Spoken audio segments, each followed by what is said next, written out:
Good morning, good morning, good morning, film fam. Welcome to another episode of Chop Willie in the Morning, brought to you by Let the Film Speak. I am one of your hosts, Chop. Here, my main man, Willie Jack. Willie Jack, how you feeling this morning, big dog? Hey man, I've been better, but it's still Sunday. I'm still talking about my dog, man. So I'm feeling good, feeling great. I got you, and I can imagine that's how you was gonna be feeling coming into this morning show, Willie Jack, after watching some of those games yesterday, man. So, hey, man, I'm here with you. When your brother is spitting a little low, that's why you got your other brother to pick you up, man. So I got you, Willie Jack. I got your back, big dog, for sure.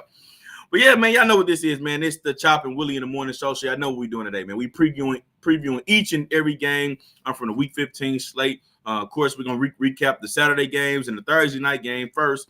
And then also we're going to drop y'all with a few performance nuggets and performance of the week, man. So we definitely going to do that. But before we do that, of course, as always, there are house rules. When y'all step into the crib, make sure y'all like, share, subscribe, and hit that notification bell. You know what I mean?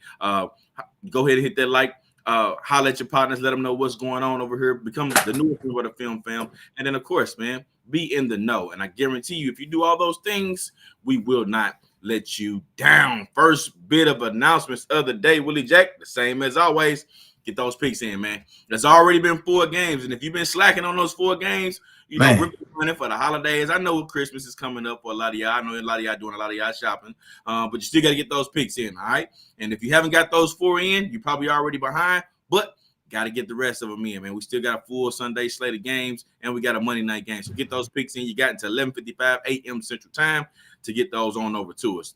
Also, we talked about a little bit on our Wednesday show, and I told you I was going to continue to update y'all. But just a reminder, playoffs start today. Well, they started Thursday, but the playoffs are still going on for the fantasy football league for Let the Film Speak, man. So I'm gonna be paying attention to that, see who's got some players pulling things out, man. So I'm watching those matchups closely for sure. But other than that, Willie Jack, let's go ahead and jump into the news, man. The first bit of news, of course, the biggest piece of news that we had over the weekend, the Los Angeles, not Las Vegas. I'm sorry, they done whooped them so bad, man. They got me calling them right. You know what I mean? But with the Los Angeles Chargers, they fired head coach Brandon Staley and GM Tom Telesco. So they've been fired after that historic loss on Thursday night. They finally went ahead and relieved those two of those duties. I know this is a position where a lot of people have been calling for Brandon Staley's position. I know I've been kind of leery of for the last 2 years, me and Willie Jack. So they've been called for his position. Willie Jack, what's your ultimate thoughts on this one, man? Man, you ever heard the expression, a day late and a dollar short? Boy, they about $50 late and a month short.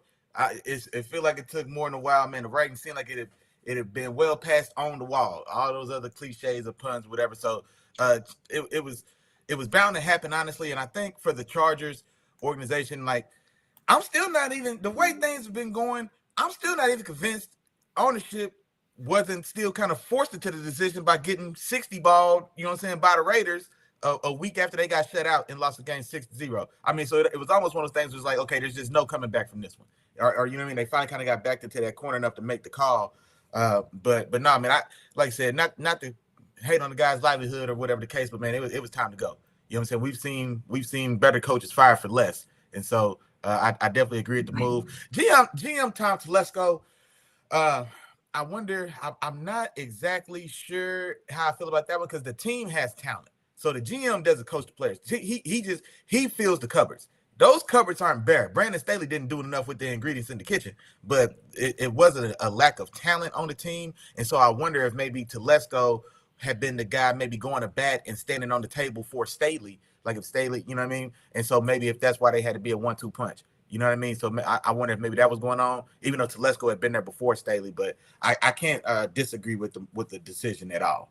Absolutely. And that's one of the things sometimes I get confused on because in different organizations, they run it pretty differently. Like you get some coaches where their job is just essentially just to coach. Then you get some coaches, they got a little extra power. They can go and make a few different GM decisions. They can pick the players they want. They can go through their full process, advocate for trades, all those different things. So sometimes I get confused with how different organizations are running those type of things. But this leads me to believe that they were definitely in cahoots, like you said, Willie Jack, because you like we both mentioned, they got talent. And I'm the way I'm putting it together is they spent a lot of money and invested a lot in their defense over the last few years, and J.C. Jackson and Khalil Mack and all those different guys, and still been one of the worst defenses, and that's kind of how they put them to or pair them two together in terms of, all right, man, no matter what we do, our defense still has been bad, and you're supposed to be a defensive guy. So, this is why they decided to get rid of not just Brandon Staley, but Tom as well. And then for Staley, as you mentioned, people have been kind of questioning his decision making, the way he's been handling his job. He definitely cost them some games, in my opinion, over some years. And yeah, it was overdue, for sure, overdue. Human side of me, and we hate to call for someone's job, because that's the livelihood. But at the same time, this is public, and if you're not getting the job done, then you have to make those hard decisions and move on. So I'm with you with everything you said in regards to that, Willie Jack. For sure. All right. Well, yeah, man, that's pretty much the news that we got today. We got the just that Chargers news, the big firing, the move that a lot of people have been waiting on. So we got that, and then now I think we just see how. Go ahead. Wait, I was gonna say, now hold on. Now before we get up out of there, now who you bring in? Right now, Dean Spanos of the Spanos family, they call into the film hotline. Okay. They say, Chop, Willie Jack, you know what I'm saying? We just had to do what we had to do, man. Who you got for me? Who you bringing in? All right. I'm so glad you did this, because that's a guy over in Minnesota that I've been calling for a long time. You know what I mean? I've been calling for a long time, and if I think he could be a great guy for the job, and it's not just because of how his defensive mind and how good he is just working with a defense. I thought he did a great job with managing the Miami team. The difference is you're not getting if you bring him in here, you're not getting a guy that's just gonna go for anything and just allow you to just do whatever when he sees certain things that he feels like will be best fit for the team. So I like Brian Flores as the new head coach of this Los Angeles Chargers team. I think he can come in and do a really good job. And then I'll throw you another curveball. Maybe it's time for Bill Belichick to move into a different seat. You know what I mean? Maybe he comes in and it says, you know what? I did my years as coaching. I'm already known as the great. How about I go try my hand at some GMing? You know what I mean? And he moves from the New England Patriots as the head coach to the new GM of the Los Angeles Chargers because of his name alone. You know what I mean? So that was just something that just crossed my mind, Willie Jack. What you think about that, man? I'm not gonna lie. Now, I didn't see the 1-2 punch coming. Of course, Brian Flores coming up under Bill Belichick's kind of coaching tree there, cut his teeth in with the Patriots before moving on and getting his own shots at at a head coach and everything. I'm not mad at Flores at either, because honestly, I think for this team, even though maybe on the surface we would just want to lean and just assume, okay, well, hey, let's go with an offensive coach to pair up with Justin Herbert, etc. But I like what you did there as well. I also like Flores for this position as well, because just to come in and instill some style of like just grittiness to this team. You know what I mean? Like it's a team that just feels like and I know we had fun with it and we joke or I joke and bag on Justin Herbert a lot, but I still can't shake it just feels like he wilts in the most crucial of times. And so I think a coach like Flores definitely comes in and just I think he just changes the whole temperament of that team, and especially namely through that defense. Because like all the stars on this team, I mean, you've got Herbert on offense, you've got a 30-plus-year-old Keenan Allen on offense. So the bulk of the leadership and the bulk of the talent on this team, top to bottom, is probably going to be on that defense. And in a division that has patty cakes already anyway, I don't necessarily want to get Ben Johnson in there with the goal of trying to duke it out with Patty. Now this year is a different year, but no, I like that. I don't know about Bill as GM, because Bill's GM duties is probably what was hurt his career. And you absolutely right, Willie Jack. I have to agree with you on that one for sure. But the thing about it is, though, he was doing both jobs.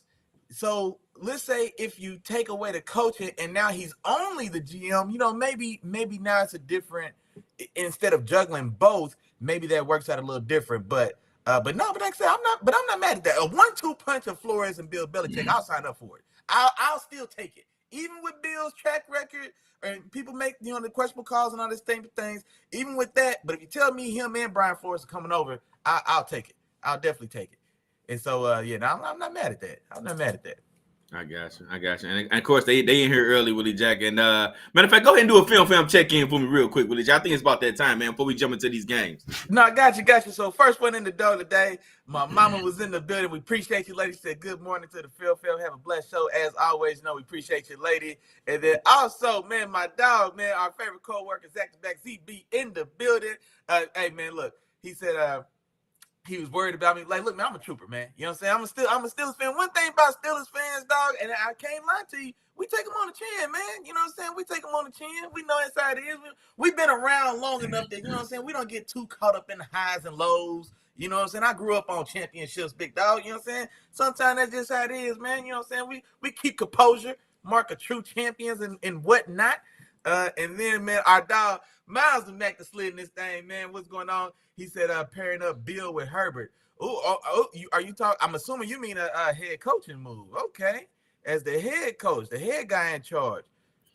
Who? And you know what, man? I'm just thinking, I don't know if I can. Bill Belichick, he's a old school, cold weather, East Coast guy through and through. You know what I'm saying? Like, we're going to take Bill out to sunny California. They ain't going to let him wear it. He can't wear his hoodies. You know what I'm saying? He can't wear his hoodies with the sleeves off it on the beach and stuff. I don't know, man. Maybe that's what he want though. Maybe he getting tired, man. Them bones is getting old, man. They're getting fragile. You know what I mean? You know, oh no, go ahead. So maybe he want to switch it up. Maybe he want to get out there, and maybe this is his new Tom Brady. Maybe he gets this young guy that he can, you know what I'm saying, school a little bit, man. Give him a little bit of that juice. Yeah, I ain't gonna lie, man. I think if Bill went out to California, it'd probably be like he turned over a whole new leaf. He probably would be like way more relaxed. It probably would, man. I think you're right. I think we probably would see just a completely brand new Bill. You know what I'm saying? Like he would really go out there and like he been wanting to smile this whole time. We just didn't know 40 years of grilling because he was just, you know what I'm saying, he had to play a character. He been ready to smile for about 12 years. Bill's gonna get out there on the sideline, easy breezy. He probably rock shades. You know what I'm saying? Like he gonna be cool, laid back, and he just gonna dial it up, man. I like it. Okay, yeah, I'm with it, man. The more y'all talk me into it, I'm with it. All right. Well, we're gonna see, of course, you know, when the off season come, the coaches that they're looking at, man. But what's up? You got another one? Yeah, no, man, I just seen this, man. I thought ZB had a pretty good comment, man. So I think he's talking about it in relation to Telesco being also a part of the house cleaning there. He said he thinks the issue with it was they're due to be way over the cap next year. And I guess in their cap situation, it's all tied into a handful of guys. And I can understand that as well, because it's one thing when you sink, you know, let's say if it's 60% of the cap is sunk into 8 players, which is a lot of times what happens when teams get top heavy. 8 guys might be eating up over half the cap, 60%, you know what I'm saying, like an enormous amount of the cap. And mind you, an NFL roster has 53 guys. We've got a fifth of the team eating up all the cap, and we're not performing. And so that definitely does weigh in, or, you know, it's a hard strike against the GM, especially like you said, man, if they've got Joey Bosa, Khalil Mack, and Derwin James are all paid as top 5-6 guys at the position, and that's 3 guys on the defense that starts 11. You know what I'm saying? Justin Herbert's also. I mean, so that's probably a good point, man. Bar Dog ZB, that's a good point. For sure. All right, Willie Jack, let's go ahead and move into the Thursday night game, man. Since we already talking about the Chargers, man, the Chargers, of course, go to the Raiders, man, and they take that historic loss. Raiders whoop them 63-21, man. They put a whooping on those boys, man. Willie Jack, talk to me, man. What was your thoughts on this game, man? Man, look, this was a whitewashing from the gate, bro. From the door. They score 49 unanswered points before the Chargers get on the board. And mind you, 42 of those, it was 42-0 at halftime. It's 42-0. You got 40 ball at halftime. And then that's crazy. And then reports are coming in that at halftime, Antonio Pierce in the locker room punching the gas, adding fuel.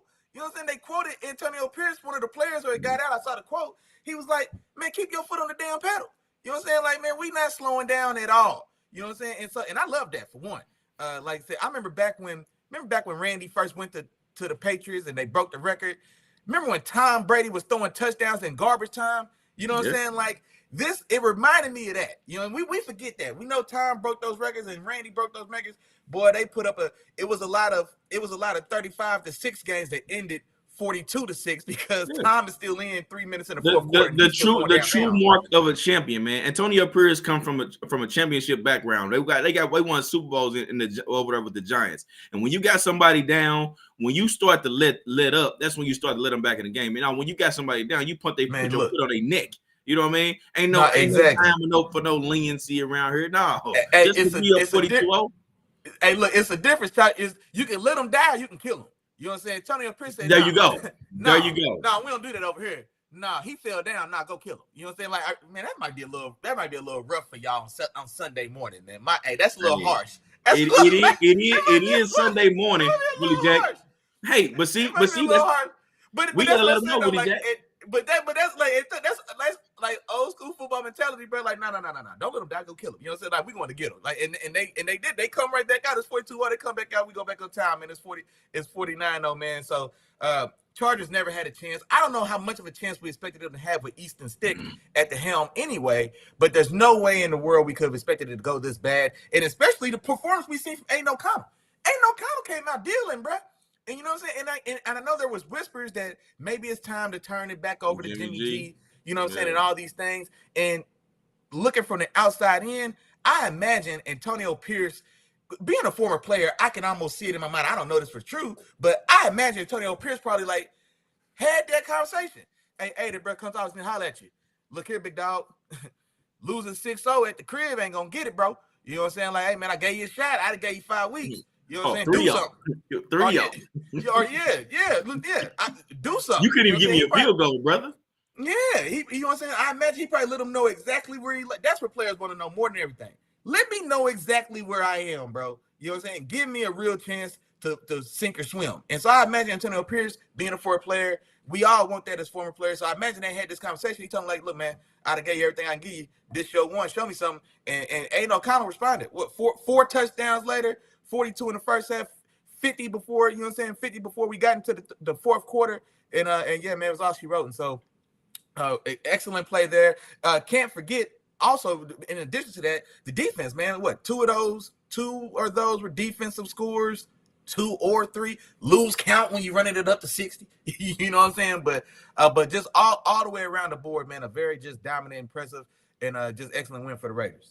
Gotcha.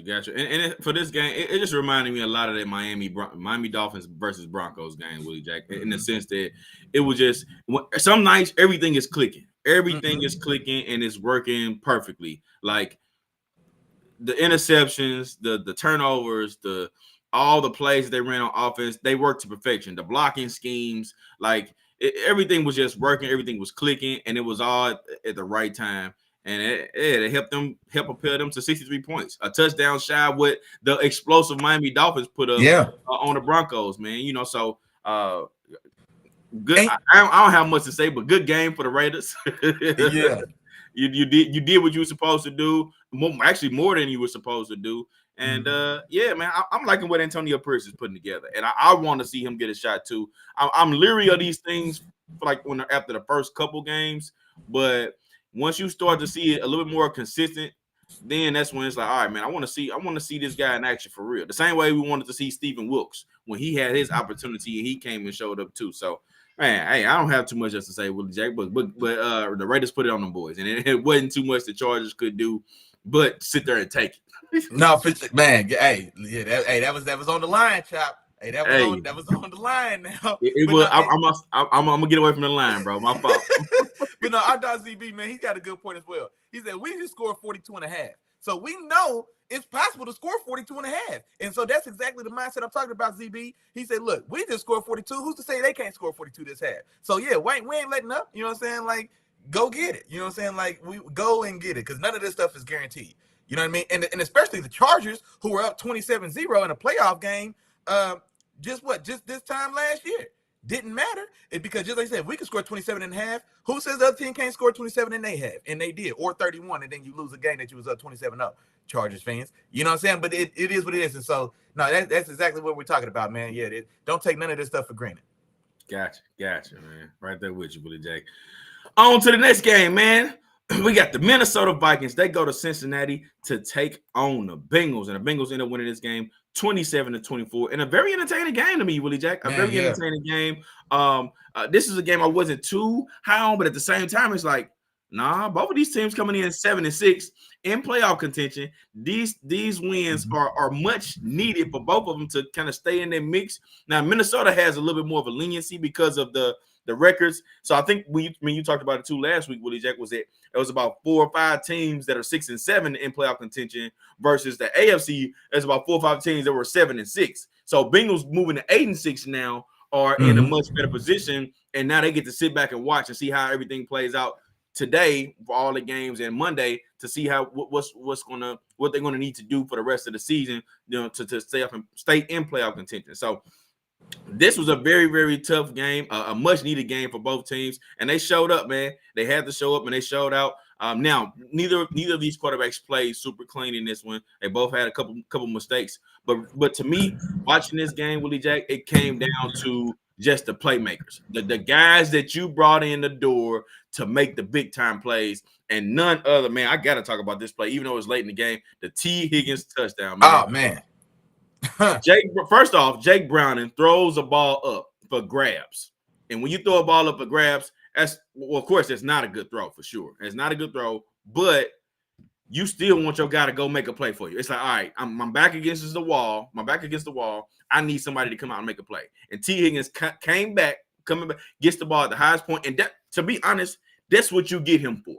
That's what exactly. That's what he's expecting to do. Yeah. 220 pounds, 250, however much you weigh, receiver for is for those type of plays, and he goes and make a play. And not only does he catch the ball, stay in bounds, but has the awareness to use them long arms, turn, and stick the ball over the goal line. Incredible play for the touchdown in this particular game, man. And that was a huge point in this game to tie, which eventually took them into overtime, which allowed them to do exactly what they need to do, get in field goal position and kick that game winning field goal, man. So it's a great game by them.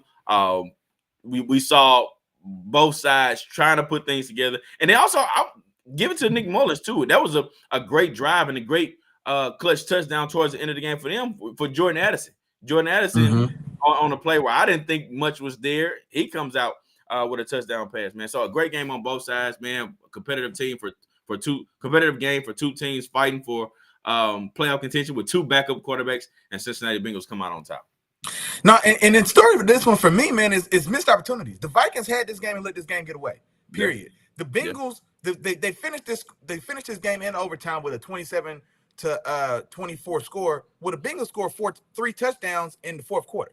You know what I mean? And so that's the game right there. So missed opportunities, and then not only that, the Bengals rallying late the way they did, but the Vikings taking points off their own board. So we can't forget Nick Mullins throws 2 interceptions in this game. One of those interceptions is in the end zone, and just a terrible pass. You know what I mean? He threw an interception right on right. It was well behind. I think maybe Addison was running like a shallow cross or like some type of cross or dig route across, like running across the front line of the end zone.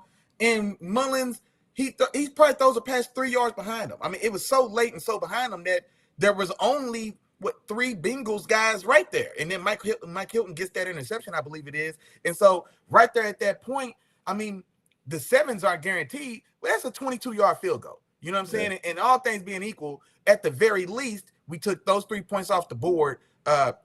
We take those 3 points off the board in a game that ends up going to overtime. So that's just an easy one to just point to, because that's just a mistake clearly on us that we just didn't have to have. That, like I said, not only cost us 7, but even took away 3. And then I think, the Bengals spark and rally, and then get to go down the field from there. But no, other than that, man, just like you said, definitely missed opportunities for the Vikings. And then kudos to the Bengals. You're getting outplayed at home, honestly. And I thought they were the more talented team. They had been playing the better ball of late as well, with Jake Browning coming off of 2 impressive performances. The Vikings had been reeling a little bit from the early magic they got for Josh Dobbs. This was Nick Mullins now getting his turn to start, because they decided, to go ahead and sit Josh that high hand and cooled off. So Nick Mullins making his first start of the season. Now he comes out, plays decent, but has some very crucial mistakes in this game, and none greater than that one right there, man. We can't turn the ball over on the doorstop of the goal line. if it's one thing, if we can't score the touchdown, we can't leave empty-handed inside the red zone, inside the 15. You know what I'm saying? So that's inexcusable right there. And that one for me is really the difference in the game. Gotcha. Oh, and one other note from this game too, Willie Jack. I will mention that looks like Jamar Chase he suffered a separated shoulder. Yeah, AC joint sprain. Yeah. So I had one of these before. I would imagine he's going to be out for a couple weeks. Now I don't think he'll be out for the season, and it really going to depend on the just how the rest of the season plays out. But I think he's definitely going to have to miss at least a week and a half or a week or two before he's able to come back and that fully heals. But that separated shoulder is different from a dislocated shoulder. You know, for those who don't know, the separated shoulder is a slight fracture. So it'll take some time for it to heal. It can heal on its own. He won't need surgery, but we'll see just kind of how that plays out and if he's going to be available, you know, down the stretch for this team. All right. No, I got you. Then a couple comments real quick, man. Our dog ZB said T. Higgins earned himself a few more million with the catch from that game. And now that definitely was a very impressive catch. And he came up big for them in that game. It was more so him than Chase that it felt like kind of made some of made the bigger, I guess, the biggest impact plays in that game. And definitely a guy where it's speculated that they just won't have enough money to keep both. And he's likely going to be the guy that, you know, that finds a new home. And I imagine his next contract is going to start with it too. You know what I mean? And so, you know what I'm saying? So it's hard to have two guys, you know what I'm saying, upwards of $22 million, you know what I'm saying, at the same position. And so yeah, he probably will be out of there, man, and definitely needs this for the highlight reel. And then also, man, last voice said Bengals look much better when they involve Mixon. Don't understand why they have stretches every game where it seems like he doesn't get a touch for several drives. And I think we've touched on this one before, where when Joe Burrow's in there and you got all those Ferraris on the outside, it's hard to put the Ferrari up, you know what I'm saying, to drive our Durango. You know what I'm saying? And so you can kind of get lost in the sauce. But now that the composition of the team has changed, I think now, like I said, man, JB's doing his thing, man, but he's not necessarily, we ain't ready to let him take the Ferrari out on these icy roads. You know what I mean? So now it's time to pull the truck back out, you know what I'm saying, and kind of get back to kind of a more composed and more kind of balanced style of offense. If I had to get, you know what I'm saying? Yeah. Absolutely. All right, well, let's go ahead and jump into your squad, man. We had the Pittsburgh Steelers. They go to Indianapolis to take on the Colts. Steelers end up taking the L in this one, 30-13. Willie Jack, go ahead and talk to me about your squad, man. Let me know you know what, man? It was one of those where, I mean, it was going to be uphill regardless. You know what I'm saying? And so the win this game, what we needed to do, the way we started this game was exactly how we needed to start if we were going to win the game. We come out. We come out early. We take the ball, try to instill some confidence in offense. We go right there. We go 3 and out. And so, boom. Then we kick it back, short field. We get a stop and get the ball back. Anyway, we come out, we get a score. Then we block. We missed the extra point, gosh dang. But we come out, we get a score. Then the next series, we block a punt and recover a punt on the goal line, and we get another score. And barely got that score. You know what I'm saying? But we get another score. We start the game 13-0. I'm like, oh, okay, this is perfect. This is exactly what we need. This is the recipe for success. We've got to get a defensive score, a special team score. I mean, this is the recipe. And then, but I mean, just as quickly as it felt it started going right for us, it went wrong just as quickly. Indianapolis to close out the half, man. They get themselves back in the game, and when the score, they go into halftime 14-3, come back out. I'm trying to tell you, bro, when they scored 10 points in the third quarter. When it was 24-13, it might as well have been 1,000,000 to 1 because there was not much hope that we were going to be able to sustain any style of real offense short of, like I said, some style of turnover, some style of short field, some style of other splash that puts us right there on the doorknob of the end zone to score, man. Because just the offense is just completely inept. And so, man, like I said, man, kudos to the Colts for getting this done. I can't take nothing away from him, man. Like I said, there came a point in this game where, like I said, man, we got down at one point. We got down. It was an 8-point lead, 13-21 for a good portion of this game. Once we got into the second half, and there just wasn't any way that we were gonna that we had any confidence that we were going to be able to rally and make a touchdown drive in a one-score game. That just talks to the state of the offense. And then you had made a good comment about one of the decisions here, so I'll let you talk about that, man, because I agree with you when you made that point. So I'll throw it to you for that on the field goal or the punt situation there. But yeah, no, man, it's one of those things where, as a diehard Steelers fan, you know what I'm saying, as a ranking member of Steeler Nation, you know what I'm saying, I'm well versed and well within my rights to say, man, it's time to tear it down. And the biggest thing for me is it's time to tear it down. We've been a team, we've been an organization where we haven't reloaded. Chop, we haven't rebuilt. That's what I should say. We haven't torn it down and rebuilt in probably 20 years. We've reloaded every year. And that's why we've always kind of held on to just right there within an arm's reach of still being competitive or still trying to compete, because we've kept recycling those same pieces, and we just haven't wanted to concede 3 seasons like we're seeing the Patriots go through now.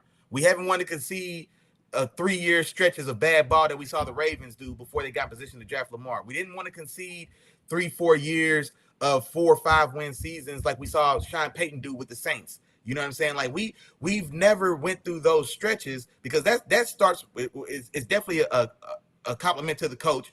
We're not tanking it. We're not turning it in. We're not playing for a top 10 pick. That's never been our mindset. You know what I'm saying? And so now we're at the point where a top 10 pick may be, well, I don't know if it's going to be top 10. We still did too much to get there, but we're probably going to be on the closer to 15 than we are to 25. And so we may be forced into that thing, but I'm ready to go ahead and just call it what it is. Call it what it is with Kenny. We shot, we missed. Go get a real difference maker. I've got about 3 names on this roster that I would say I wouldn't move at all. Everything else is negotiable, and I think I posted it. Everything else is negotiable. There's three guys on this roster, bro, that I'm holding on to as just can't turn downs. And other than that, man, I think we tear it all down and build it all the way back up, man, because I think it's that time. Gotcha, Willie Jack, and it's interesting to hear you say this. You know what I'm saying? Mm-hmm. You know, I think you finally starting to get a taste of what it's like to be in the middle of the road. You know what I'm saying? You know, a place that that the Atlanta Falcons have been for quite some time now. It's just a middle of the road team. You know what I mean? And as a fan, you get tired of being middle of the road, man. You get tired of being middle of the road. And I know y'all used to, championship pedigree type teams. You know what I'm saying? So it hasn't been terribly long since y'all been in a position that y'all in. You know what I mean? Having it, because Mike Tomlin's been having those winning records, but it's like 9-8. You know, it's like 9-7. You know what I'm saying? 10-6. You know what I'm saying? So it's not. It hasn't been anything outrageous over the last few years. But ultimately, Willie Jack, what I feel like in terms of the Steelers, I feel like y'all starting to come down to earth just a little bit. And I feel like if I had to compare y'all to a team, I would compare y'all to the Giants of last year, in terms of y'all competitive team for sure. You know what I'm saying? But y'all was coming out on the good side of a lot of those W's, you know what I'm saying, earlier in the season. Now it seems like y'all starting to come out on the other side of those. I don't think y'all still gonna be competitive. Y'all gonna still be, in the mix for a lot of these different games, but it's just one of those things where, sometimes you come out on top, sometimes you come out on bottom. But with the inept of the offense, I just don't think that, that just bodes well for y'all. So, yeah, I'm with you, Willie Jack. Y'all going to have to make some serious moves this offseason to change this team around. But in terms of this game, it was the one part, and the one part that Willie Jack was referring to was early in the fourth quarter. It was still a decent amount of time. I think it was maybe still 8 to 10 minutes in this game, somewhere around that mark. It was 4th down. You guys were about at the 38, 37-yard line. And instead of electing to go for a field goal with Boswell, who's been a pretty good kicker over the years for you guys. I know he had missed the extra point earlier in the game, but instead of going for the field goal, and you guys were down 11, to make this an 8-point game and a potential 1-possession game, you guys elect to go for it. Instead, you don't get it. Now you put yourself in a worse position. No, we didn't go. We punted it. Right, that's what I'm saying. No, you're right. My bad. I said go for it. You're right. Yeah, I did punt. So instead of going for the field goal, you guys elect to punt. So now it's like, and that's the thing too, Willie Jack. I guess I can add that to it. You don't even go for it and give yourselves an opportunity to try to, shorten this score or shrink that range in terms of how far you guys are behind, and you elect a punt. So now you put yourself in a position where the next time you get the ball back, it's going to be like 6 minutes left, and you're down 11.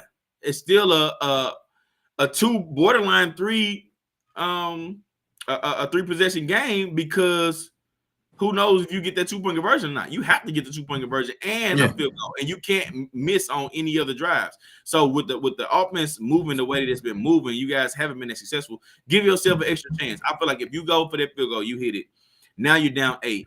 If you can get a stop, you get one chance, and if you don't get to stop that time, if you get to stop that time and can't score, you still gonna have enough time to give it another shot. You give yourself 2 times to possibly get a touchdown or a field goal, whatever it is that you're gonna need at that moment. So I just feel like that decision it wasn't one of the best decisions I've seen Mike Tomlin made over years, man. So that was one of the biggest things in the game for me in terms of that.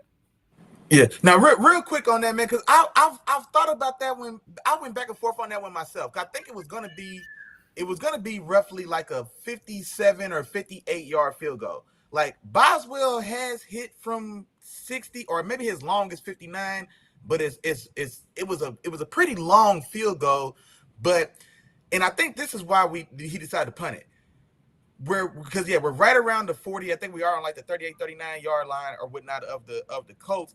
And so I think the plan was kind of similar to what happened in last week's game against the Patriots, where we get a punt, we pin them like inside the 5, and then we 3 and out in front of 5, and then I think we end up blocking a punt there. But no, we got them in a short field on a punt, and we got the ball right back in one of those second half drives, because we were able to flip the field and kind of reset. And after their punt, we get the ball back, and we're still right there around the 40. So I think he was playing for that. But what ended up happening is, right on cue, it was like an 18-yard punt. And so instead of him punting to pin them down, when you punt right there, you're trying to pin them. We got to get them inside the 10 at least or something like that. I think he punted, and the punt went to like the 22-yard line.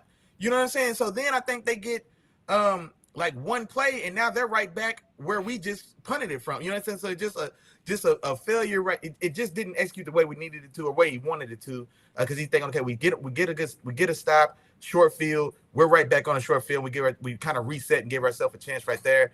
But like I said, it didn't work out. And then also, man, just the backbreaker. They had like a 14-play drive. They ran the ball 13 of 14 plays. They end up having to kick a field goal. But talk about demoralizing. I want to say they took 8 minutes off that fourth quarter clock on that drive, where they just literally just ran the ball incessantly. It just refused to stop. And another thing as well for us, we kind of stayed in the nickel package that almost that whole drive. You know what I mean? And they took advantage, man. We kept calling their bluff, and they kept running the ball with success. We lost, but we got more injuries. Our starting safety, one of the starting safeties, Monte KZ, he gets thrown out of that game for an unnecessary roughness hit on Michael Pittman, and it was a bad hit. You know what I'm saying? Like Michael Pittman could have seriously been hurt on that play. Glad to see he's okay, or he left the game with a concussion, but glad to see he's still okay and walking and talking, all that type of stuff. But we lose him right out the gate, and then Minka goes down like that next series. So now we're down our 2 starting safeties. We're already on our 4th and 5th inside linebackers.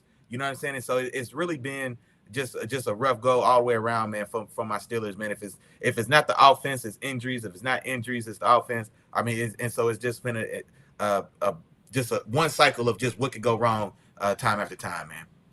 Gotcha. All right, Willie Jack. Well, let's go ahead and move on to this next game, Willie Jack. We almost an hour in, man. So I want to make sure we can. Oh, man, time is flying, then, ain't it? Yeah. Time flying today, man. So I want to get to this last game so we can get to some of these previews, man. So I'm gonna pick it up just a little bit here, Willie Jack. So we got the Denver Broncos. They went to Detroit to take on the Lions, man. The Lions took care of business at home, and for me, man, this is a little bit of just a little bit of a reminder to everybody of who the Broncos are, you know what I mean? And let's not get too high on them. Yeah, their defense has been playing well, and their offense has been able to put up a few different points. But at the same time, they're not one of those top teams just yet. You know what I mean? This is part of the reason why I wasn't worried about them in terms of the possible division winner of this division. You know, with the Raiders and Chargers pretty much being out of it. The Broncos was the next closest team, but the Broncos are just not strong enough as of right now, and it showed in this game. The Detroit Lions came in and they had something on their mind, and it was Dan Campbell pretty much going back to his team and saying, "Hey, look, man, we've been embarrassing ourselves the last few weeks. Let's go out here and put a whooping on these boys." And then what do you get? Goff, 5 touchdown passes. You got Gibbs going for over 100 in the touchdown. Amon-Ra St. Brown back to business, man, 100 in the touchdown. And those guys are just doing their thing. Also, Sam Laporta, man, and that's what I was gonna say too, Willie Jack. There's a new wave of tight ends coming into the league, man. So I know, I know I've talked about Kelsey the last couple weeks. Him not necessarily looking the same, and he's still up there. He's still one of those guys. But it's a new wave of tight ends, and they coming, man. And they coming, they looking pretty good, and it's just more and more each and every week. And Laporta is one of those guys. I think he had 2 or 3 touchdowns. Yesterday. 3 touchdowns yesterday, and it's those Iowa guys, man. Those Iowa guys continue to show up. And for Denver, they didn't look too much different than how they normally look. Just very conservative. Not too much of an explosive offense. Now they started the game off looking like it was going to be explosive, but the first play of the game got called back off of a penalty. And then after that, it was just slow and methodical, and they just couldn't get too much going. But all in all, the Lions came out, handled business, and they pretty much let everybody know, like, hey, man, we ain't went nowhere yet. You know what I mean? I know everybody's wanting to write us off, but we still here. So good game for the Lions. No doubt, man. And then honestly, for me, just like you said, the Lions, I had given up. I took the Broncos in this one because I was okay. The Broncos are playing defense, and the Lions, and namely Jared Goff, they were just in a slump, man. Just a slump offensively, especially Jared Goff turning the ball over in a way that it feels like I haven't seen him do in years, if ever. You know what I mean? Just at the clip he was, and so it was definitely an excellent bounce back game for them. And I'll tell you one thing as well, man. I think they really won this game up front. The Lions' offensive line was out there putting in work, man. And so, especially like I said, we see Jahmyr Gibbs has over 100 yards on like 15 carries in the ground game. David Montgomery also had a very successful day on the ground as well. I think they had roughly, man, if I'm gonna tell you, they had 185 rushing yards between the two of them on like 25 carries. You know what I'm saying? And so, just an excellent day there. Goff was dealing. Definitely, like you said, man, it was a nice bounce back game. This is the Jared Goff. This is the guy. Like, where you been? MVP JG, baby. Dog? Where you been? Maybe I jinxed him. The day I called him MVP JG, I think I started his downslide. It had been downhill since then, and that's probably 4 or 5 weeks ago, whatever it was. And finally now they kind of regain their footing and they come back. And like I said, man, this is a very dominant performance, man. It's, like I said, namely, I think that offensive line, especially in the key and crucial times as well, man. They were having there were some highway style lanes open in that run game, man. That definitely Jahmyr Gibbs and Montgomery definitely have to exploit. Amon-Ra St. Brown, just like you said, man, did what we used to him doing as well as always. And then the biggest thing, man, Sam Laporta, man, to be a rookie already, he's arrived in his league, man. He's year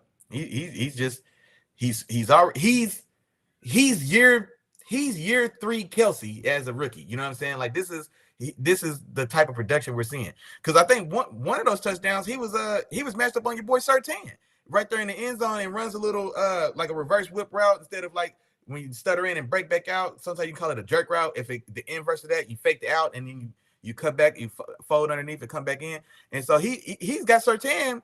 He's got Surtain one-on-one in that right there on the goal line or like 5 yards within and gets that touchdown catch there. I mean, he's just a complete weapon, already to be a rookie and already to be playing so well. And this against that Broncos defense, and we had talked about them, as well as they had been playing for the last 5-6 weeks, to go out there and have such a dominant performance.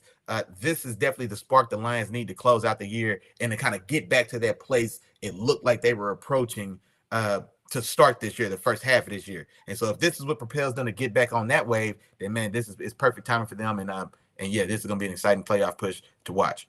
Absolutely, Willie Jack. Absolutely.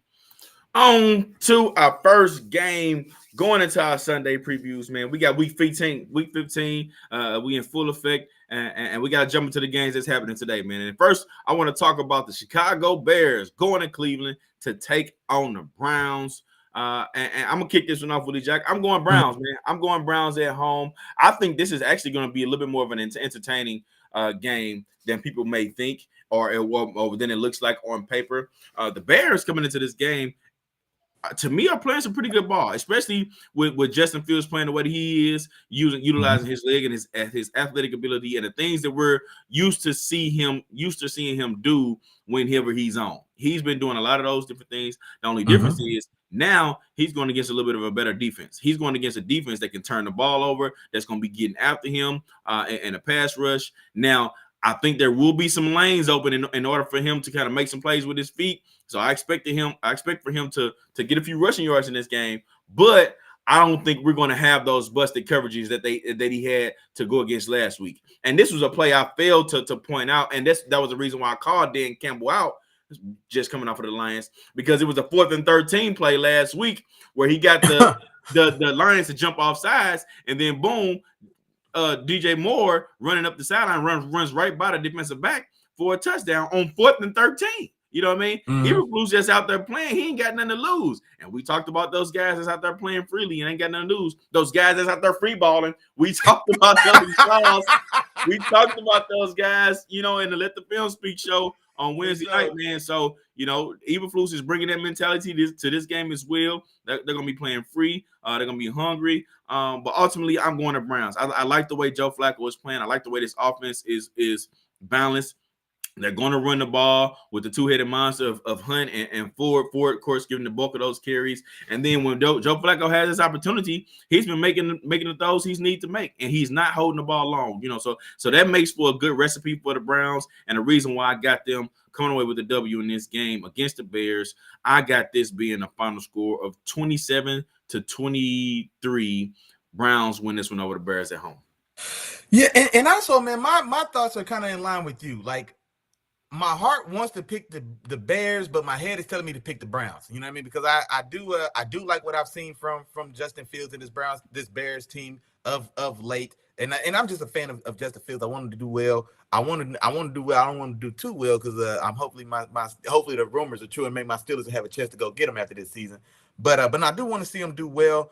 But at the same time, man, I'm happy for Joe Flacco. Joe cool. You know what I'm saying? So to see how well he's playing at this pace or at this age, coming off his couch, and then also, man, and we probably should have mentioned it, or I should have mentioned it sooner. He re-signed the Browns. They had picked him up at the veteran minimum when they brought him in. 2-3 games into the season already. They tore up that contract. They re-signed him, and so there's a lot of new money. I'm gonna read it off because it's a new 1-year deal. He's got $4 million worth of incentives now in this new deal. He'll get $75,000 for each game, just as a standard game check. Let me see here. Hold on. All right, I had it put. Okay, here we go. Yeah, if they make the playoffs, if they win the playoff game, wild card weekend gets him $250,000. They win a divisional game, they get some $500,000, and then if they win if they win an AFC championship game, he gets $1 million. And then of course, if they do go on and make the Super Bowl, he gets $2 million. And so now that's still a tall order. None of that stuff's guaranteed at all. But this definitely looks like a team that probably does make it to wild card weekend and can and definitely won't be they'll be held for any team they see on that weekend. So Joe's got a chance to make some pretty decent money here, and he's got a pretty good shot. So like seeing that the Browns kind of went back and did right by Joe. He's definitely outperformed whatever they picked him up for off the couches. So I wanted to give him a shout out there. It was a little mini bag alert. We didn't give him his due. So definitely, like I said, we love to see that. Short and sweet on the game. I am going to take the Browns in this one. I think that Bears defense has been playing pretty well as well. So I'm not going as much scoring as you, but I've got 23-20 Cleveland getting this one done. I do think it'll be competitive. I think Justin Fields will have an opportunity to show us some of his special like he's want to do. But at the end of the day, I do think that Cleveland Browns defense will be just stingy enough, especially at home, to get this done. All right. Coming right back to you, Willie Jack. We got the Tampa Bay Buccaneers going to Green Bay to take on the Packers, man. Two teams need these wins bad. Yeah. Willie Jack, who you got in this one? I'm taking the hometown Packers, man. I think this is one that it was a toss-up game for me. If this game's in Tampa Bay, I'm not sure I don't take Tampa Bay. But as it is in Green Bay. Green Bay, which had picked it up, Jordan Love had definitely picked up his level of play since that bye week. Now he does come back down to earth and has an ugly performance. his worst performance in probably the last month or so in this last game. But I think Christian Watson is expected to be back, and I think when he's been in this offense, that's when we've seen Jordan Love and the rest of this offense look be more competitive and look more fluid. And so, correct me if I'm wrong. I think is Christian Watson. So he's actually out. He's out. He's out this week too. He's out. Damn. Okay. As soon as I say Aaron Jones is back though. I thought Dillon and Jones were both doubtful, but I don't know why I thought Watson. Dillon is out, but Christian Watson is out, but Jones is back. Okay, Jones is back. They're gonna get Aaron Jones. Okay, I'm still stick with the Packers. I'm still gonna stick with the Packers in Green Bay in December. That Bucks team is they're scrappy and they're gritty, and like I said, if you let them hang around enough, they'll find a way to get it done at moments. But no, I think I'm just gonna go still with the with the Packers. I still do think they are. When both these teams show with their A game, I trust the Packers A game more so than I trust the Bucks, and they're the team at home. I'll take Green Bay to get this done, and I'm gonna go 23-17. Green Bay getting it done at home. Gotcha. And to me, Willie Jack, this is gonna be another entertaining game, man. It's gonna be another entertaining game, and the reason why is because I think both of these offenses match up well with what each defense provides. Lately, the Packers haven't been able to stop the run at all, and with Rashad Wright coming off of a 100-yard game, I think that's an area that the Bucs can really focus on. On top of that, the Packers will be without their safety, Darnell Savage, and their starting cornerback in Jair Alexander. Both of those guys are out this game, so that's going to hurt them a little bit on the back end, which can open up a few different things for Mike Evans. So who we'll see kind of how that plays out, if they're going to put a lot of bodies on Mike Evans and make Chris Godwin and everybody else do the dirty work. So we'll see how that works out. And then on the other side of that, the Bucs are built to stop the run. So they've been stopping the run heavy. But if Jordan Love gets back on track with how he was playing before they had this loss this past week, I expect Jordan Love to really come out and light it up. I really like I said this before, I really like Jaden Reed. On that outside, looks to be very explosive. They do get Aaron Jones back, so hopefully they can involve him a lot more in the passing game. So I'll be on the lookout to see, what they do with him, and that's part of the reason I'm going with the Packers as well. The Bucs passing defense has been atrocious, and I think that Jordan Love will be able to find a way to get the job done against these guys. But I think it's going to be a close game, and I think it could be a higher scoring game. So give me 30-27, the Packers at home against the Bucs. Oh. 30-27. That's what I'm rolling with, man. Gotcha. Gotcha. All right, man. On to the next one, Willie Jack. We got the Houston Texans. Where's my dog Terrible Time at? Right. Houston Texans going to Tennessee to take on the Titans, man. And I'm going to go Titans at home, man. I'm going Titans at home. And this one was really simple to me. CJ Stroud is out. Nico Collins is out. Dalton Schultz is back. But the rest of their guys are out. Cool. We already know Tank Dell has been ruled out.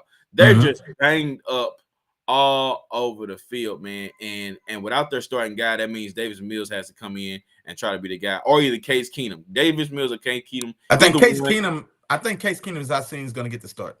Okay. Well, there you go. There you have it. The Case Keenum is going to get the start. On defense, Will Anderson Jr. is out. Their standout rookie.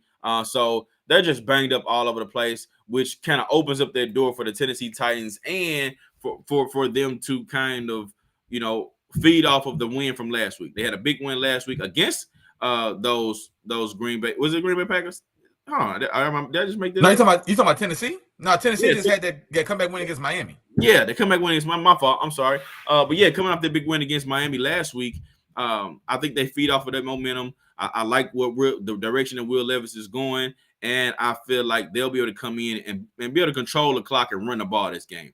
I also like, even though we've talked about Derrick Henry a couple of times this season and how he may be taking a step back, I still like the combination of him and Tajay Spears. They've been using Tajay Spears a lot throughout this season as their pass catching back, and also he's been getting a few different carries. I expect them to use those two guys real heavily in this game, and that's going to be a big part of their success in this game. So if I had to give you a little bit of a few nuggets this game, man, I'm gonna go ahead and give Derrick Henry a couple touchdowns. I'm not gonna give you any yardage because I don't necessarily think this could be a big yardage game for him.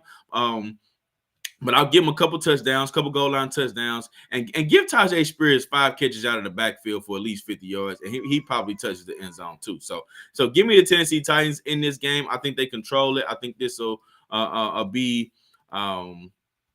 this can be a layup for them as long as they don't come out taking this team for granted because of those injuries. And yeah, give me them the Tennessee Titans at home, 28-13, final score of this game. Gotcha. Yeah, I'm also taking Tennessee, just like you said, man. You hit the nail right on the head.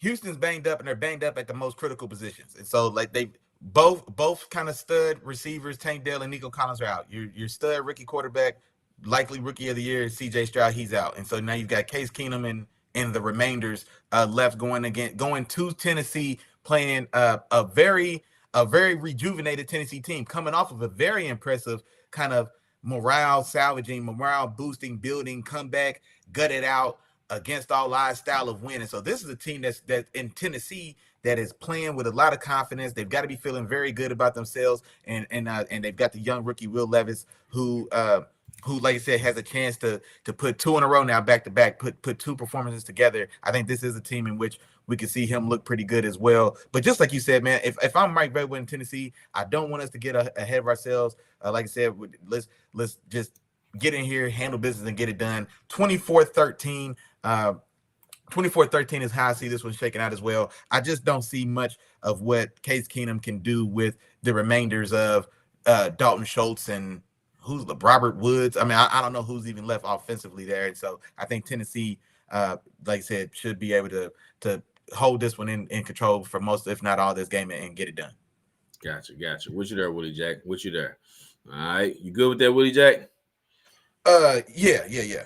Okay. All right. Well, yeah, man. We're about an hour in, man. I know we got a few games left. But we're gonna go ahead and take a quick break real quick. We're gonna hit y'all with a message from the sponsors, and we'll be right back. Let's do it. Today's episode of Let the Film Speak, hosted by the wonderfully handsome and intelligent brothers of Let the Film Speak. That's Chop and your main man, Willie Jack. You feel me? Also brought to you by the 3 Amigos. Y'all know them and you love them, man. That's the 3 Amigos. That's like, that's share, that's subscribe. That's 3 the hard way. That's a 3-piece spicy. You cannot go wrong. Now, I say the same thing every week, so y'all can say that at home with me. I know y'all ready for it. Here we go. It's 3 Amigos, but it's 4 parts to this process, big dog. First, you just got to tap in. Like my dog said, man, come in, tap in. Just say what's up, man. Just holler. Hey, what's up, 3 Amigos, man? Like, share, subscribe. Hey, Chop, man. Willie, man, what's going on, man? It's cool I sit on the couch? For sure. Y'all got some cold to drink? Oh, man, my man. Yeah. Oh, yeah, by the way, man, I'm a Broncos fan. That's all you got to do. That's it. That's easy, ain't it, Chop? Come in, sit down, get comfortable. Get a cool adult beverage and let us know who you ride with, big dog. Then tell a friend. Like, man, that's a nice feeling here, ain't it? Man, it's cool, man. My homeboy was out. He was down. Man, it's cool. I can tell a friend. Tell a friend, man. And you know what? Even better than that, you can tell your friend to tell a friend. Guess what? There's more. You can tell your friend to bring his partner too. Bring one more because we need 4, man. Bring them up into the penthouse. Tap in with your dogs, man. Wednesdays at 7 o'clock. You know we don't wear no watches. We ain't got nowhere else to be but in here kicking football flavor with the fam. And now back to the regularly scheduled program. All right. Yeah, buddy. Yeah, it's time for the second half, baby. Let's time for the second half, man. And we're gonna kick this game off with a divisional matchup, man. We got the New York Jets going to Miami to take on the Dolphins. Willie Jack, let me give you a little bit of information. Okay. Come on with it. Tyreek Hill's out, man. Oh, okay. He has been ruled out. All right. Last time these teams faced off against each other, Miami Dolphins won this game pretty easily, and it kicked off the beginning of the half with the Hail Mary. You know what I'm saying? The Hail Mary that went for the pick 6. They went for the pieces. That's right. Yeah, so I think they won that game like 30-something. I don't know. I ain't even try to remember the score. Yeah. But the Miami Dolphins won that game pretty easy. Now, this game right here, Tyreek Hill's going to be out now. All right? And last game, Tyreek Hill went out. This offense looked pretty different. Now you talk about an offense that looked different going against one of the best defenses in the league in the New York Jets. Yeah. I'm going Jets, man. 2 weeks in a row, man. I'm going Jets 2 weeks in a row. Zach Wilson free balling, as we talked about, coming out playing without a care in the world. I think that's going to make a little bit of a difference in this game. I also think they remember that last game. They remember their embarrassment. They remember, what it looked like as they, they pretty much wet the bed in that particular game. This one's going to be a little bit different. One, Tua is without his best weapon, so their offense is going to take a little bit of a step back. Now, I do think they have the dynamicism in the backfield to create some plays coming out of the backfield between Mostert and Devin Achane, but I don't think it'll be enough to really make a difference in terms of this Jets defense. And I like the way Zach Wilson is going to be able to come into this game, man. Sprinkle a little bit, man. Go ahead, sprinkle a little bit. People don't usually sprinkle for Zach Wilson, but I'm about to sprinkle for my dog. You know what I'm saying? Miami Dolphins defense has been a little friendly. You know what I mean? A little friendly. So I'm going to go ahead and sprinkle just 250 yards. That's all. 250 yards for Zach Wilson, 2 touchdowns. You know what I mean? Give him 25 rushing yards. Just 25 rushing yards. And I'm give me Breece Hall for over 100. Breece Hall for over 100 and the touchdown for him as well. Get the Jets 3 touchdowns on this game, and I think that's going to be enough to get the job done. So give me the Jets 24-20 as the winners in this game, man. 24-20, they win this game on the road against the Miami Dolphins. Man, I tell you what. I tell you what, I like what you did right there, man. I went back and forth on this one as well. I saw that of course, seeing that Tyreek was going to be doubtful. He was definitely doubtful going into this game, and then, but yeah, seeing that he's officially out, it does help sway me a little bit here. But I think this game instead, especially with Miami coming off of such a poor performance this last week, and especially being bailed out of that poor performance by Tennessee's 2 turnovers that gave you 14 late points, put you in firm control of this game with 3 minutes, and then still finding a way to trick that one off and lose that game as well. I think that was probably the wake-up call that Miami definitely needed to kind of jolt them back to reality and kind of like forces them to kind of re-engage, reevaluate. Let's look at what's going on now. Mike McDaniels and Tua. Now, okay, well, they got forced last week to look themselves in the mirror and see who they are without Tyreek. And so now going into this week, you already know he's banged up. They had to already be planning, like game planning this week had to account for Tyreek not being there. Tyreek had to have been included as he was the cherry on this week's cake. And so I think this time they're more prepared. They've heard all these stories as well. Man, this offense ain't special. Tyreek is special, and he's carrying it out. You know what I mean? So they've heard all this. I think this is instead a week that maybe Mike McDaniels and Tua and the rest of that Dolphins team, they used this last week, and they used those storylines as fuel to maybe go out there and get a win without their, their top star, probably the guy who should be the MVP of this league. I think they find a way to get it done, Chop. I think they find a way to get it done. I do think it's going to be a competitive and relatively close game, but I think when the time comes, the Dolphins find a way to score touchdowns in place of the Jets scoring field goals. I've got a 24-16. 24-16. Miami holding on and getting this one done. Achane and Mostert. Achane back now for his 3rd week. I know he took some little baby bumps and bruises even since he's been back, but I think now he's 3 weeks back off of that IR stint, and so I think this is a game in which we see them kind of take the cuss off of him a little more. He's been back for a few weeks now, but he still hasn't necessarily kind of quite got back in that groove that we saw him on before he went to the IR. And so if you lose Tyreek, well, who's the next most electric and take it to the crib, 80 yards, 1 touch guy to have on his team? It's not Jalen Waddle. You know what I'm saying? It's not Raheem Mostert, even with both those guys' speed. But the guy that we've seen hit the 400-foot long ball has been David Achane. You know what I mean? And so now I think maybe this is his welcome back party, welcome back game. I'm looking for Devin Achane to be the difference in this one. I want him to get 125 yards in this game, and I'm looking for him to get 2 touchdowns. 125 yards and 2 touchdowns for Devin Achane. I think that's the guy they look to fill that explosive void that Tyreek's going to create. And then I also think, like I said, man, I think just like you said with that Dolphins defense, Ramsey and those guys, I think they're still going to be fired up as well to not let Zach Wilson come in and 300-yard 3 touchdowns, no interceptions. Like I said, I think it's going to be a point of pride for them to kind of get some of the dirt off of their own name. They are at home in this divisional game, and they need to keep pace with the Ravens. There's a lot more on the line for them. So I think the Dolphins find a way to get done. 24-16. I'm looking for A-Chain to have an explosive day. Okay. All right. We're going to see, Willie Jack. On to the next one, man. We got the Kansas City Chiefs going to New England to take on the Patriots. Willie Jack, who you got in this one? I've been trying my hardest to pick the Patriots in this game all week. All week. I've been trying to pick the Patriots in this game all week. I swear. I'm telling you, I swear. I've been trying, but man, asking Patty Cakes and Andy to lose 3 in a row, asking them to lose 3.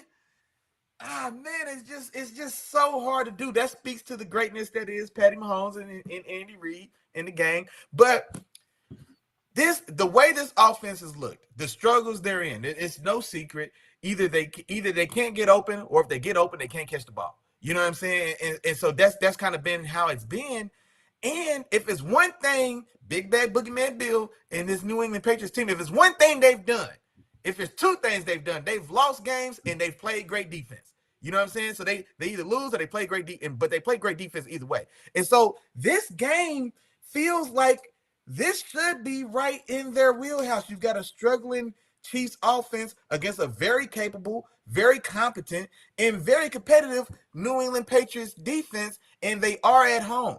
And so Bradley Zappi, he had a great game, a great first half just last week against my Patriots or against my Steelers. Now I'm not necessarily expecting him to come in and light them up in a half like he did us or like they did us. I don't expect that. But Bill Belichick and that defense can win this game, man. And I'm still trying to talk myself into it right now, Chop. My bad.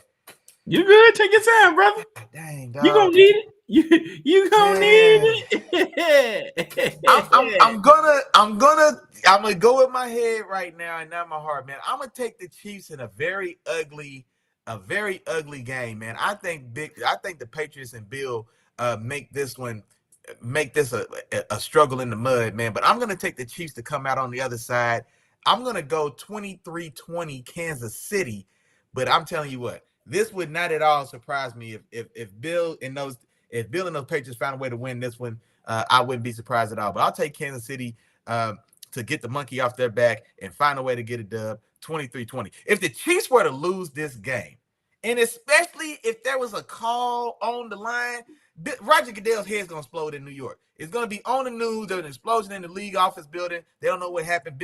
Roger Goodell didn't explode. Like, there's only so much they could take. We can't, you know what I mean? Like, it's only so much the league can handle when it comes to Patty and these Chiefs. And so a third loss, especially if there's any style of whiff of controversy in the calls, it just may be too much for the league to handle. I'll go Kansas City 23-20 in a very tough one. Gotcha.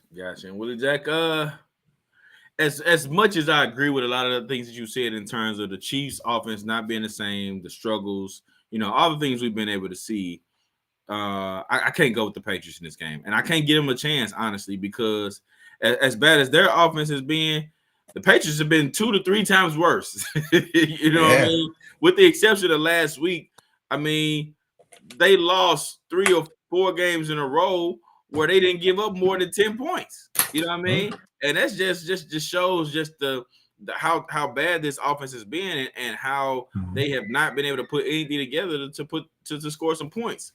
So regardless of how much the Chiefs offense is struggling, in which I do think it won't be smooth today. It'll be a little bit of a struggle for them today. I just don't see how the Patriots are able to keep up in any type of way because that Chiefs defense is still playing well too. Because, with the Chiefs having those back-to-back losses, still before that, they're not giving up a ton of points. So I got this final score being 20-6. 20-6 is my final score. I think the Chiefs will find a way to score a couple touchdowns. They'll find a way. It's going to look ugly, and one may be in the first quarter. The other one may not come into the fourth quarter, but they'll find a way to at least get in there a couple times and then, get a couple field goals in this game. But all in all, it's just going to be that much harder for the Patriots to even move the ball, and I see the Chiefs, having a little bit of a better field position in this game as the game plays out just because of the differences there. Patriots still are banged up a lot. They don't have a lot of talent, man. There's only so much you can do, if you're the Patriots and what you have on paper. So give me 20-6. I got the Chiefs winning this one on the road. I think they get that W, man. Gotcha. All right. On to the next one, Willie Jack. We got the New York Giants going to New Orleans to take on the Saints. And this is another one, man. I was going back and forth on this one, Willie Jack. Yeah. But I'm gonna throw myself on the bus. I'm gonna go first. First and foremost, couple more injury news just to throw at you, man.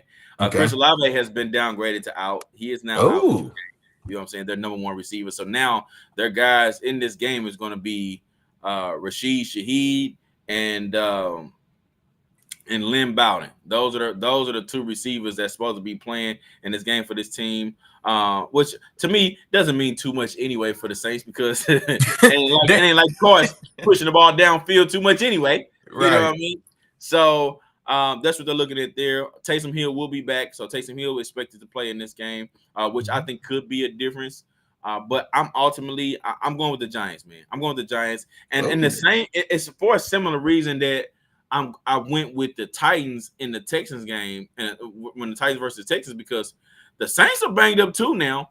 You know what I mean? They have a lot of their key guys not being able to play. Of course, I just mentioned the Chris Olave not being able to play. We know Michael Thomas has been out for a while now anyway. But then on defense, Marcus May, the safety, is out. Marshawn Lattimore is still on IR.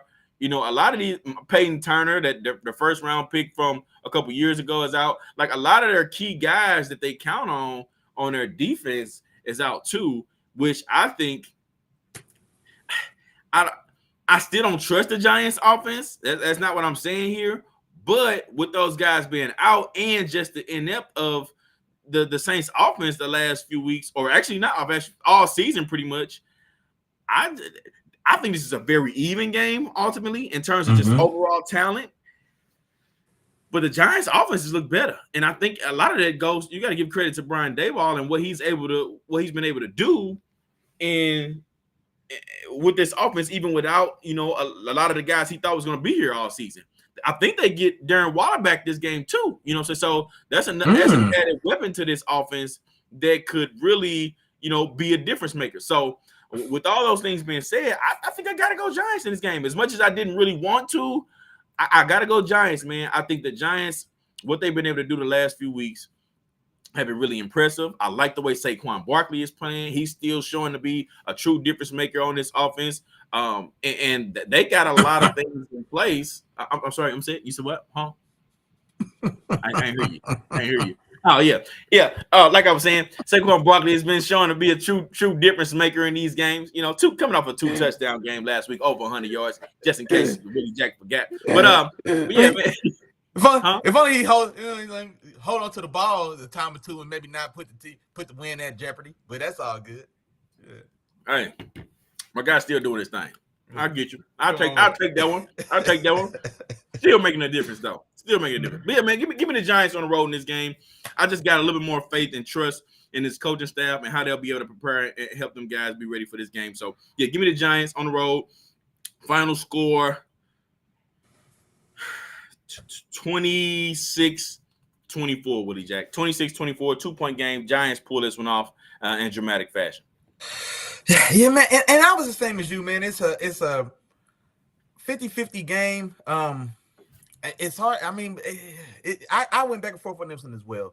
Conventional wisdom is telling me, man, that I should go with the hometown Saints. The Saints, it's a pretty tough place to play in.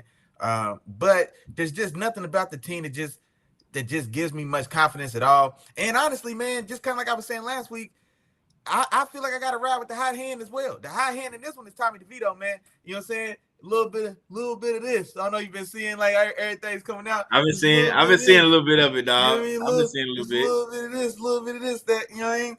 And so it makes me want to go with the high hand in the Giants. The only thing I would be worried about is that with all the new found publicity and him being the media darling of New York, they've been starved for anything to talk about, any style of success. I would almost hope maybe that they don't go get a letdown because now we kind of overfill up the third string quarterback's head with just how well or perceivably well that he's playing or not. But anyway, like I said, I'll still ride the hot hand, man. I do like how this offense looks with him under him. I think Saquon is playing some of his better ball of the season in this 3-game streak. And so I'll keep riding the hot hand with you, man. I'll go Tommy DeVito and those Giants to get it done. I don't think it's going to be quite as much scoring there, but I'm going to go 23-19 New York getting this one done on the road. And then, yeah, man, like you said, the Giants defense, like, when they show up, they play well. You know what I mean? Yep. Sometimes they just get ran out the building from the jump,